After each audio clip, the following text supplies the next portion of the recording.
Living with narcolepsy with cataplexy is a constant challenge, and staying awake is something that I think about 24/7.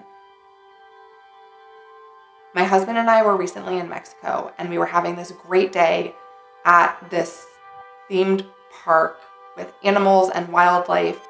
And a few hours in, I started getting grumpy and I started feeling dazed, and I desperately needed a nap. And my husband shot this photo that I feel really captures the essence of narcolepsy and that invisible gray area between the state of wakefulness and the state of being asleep. My husband has been incredibly supportive through this process, and getting diagnosed has only strengthened our relationship.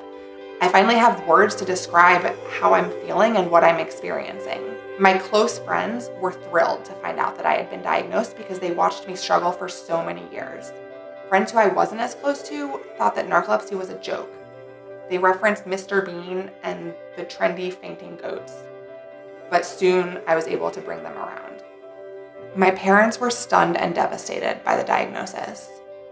I think it was horrible for them to realize that I had been so sick for so long. I also found that my blog, social media, and getting involved with Project Sleep really helped me build community because I realized that I wasn't alone and that there were people who were accomplishing great things and doing awesome work who also had this disease. In fact, I actually went to Capitol Hill last November with Project Sleep to advocate for sleep research alongside two internationally renowned scientists, an opportunity that I would not have gotten without Project Sleep.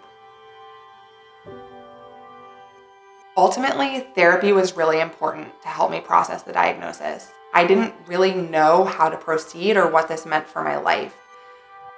I launched Lassonde, which is an accessories brand, living out one of my earliest dreams of being a fashion designer. And recently, I directed my first video shoot. I had a videographer and 3 models, and we were changing hair and makeup and scenes, and it was total chaos, but it was absolutely amazing to see my creative vision become a reality. I was exhausted afterward, but in the best way, because I had been helping women feel empowered, beautiful, and confident.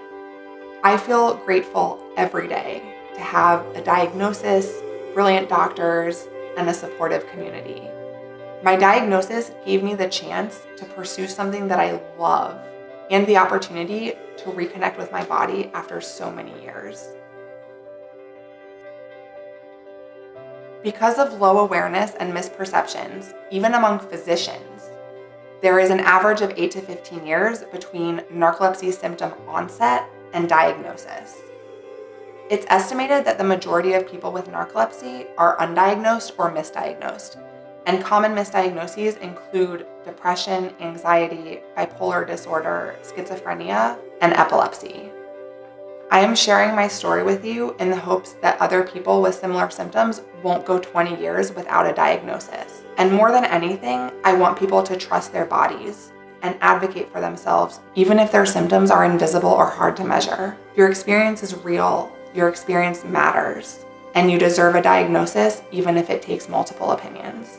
I am part of the Rising Voices of Narcolepsy, a program by the nonprofit Project Sleep, which helps advocates like myself share our stories to raise awareness about narcolepsy. Thank you so much for listening to my story today.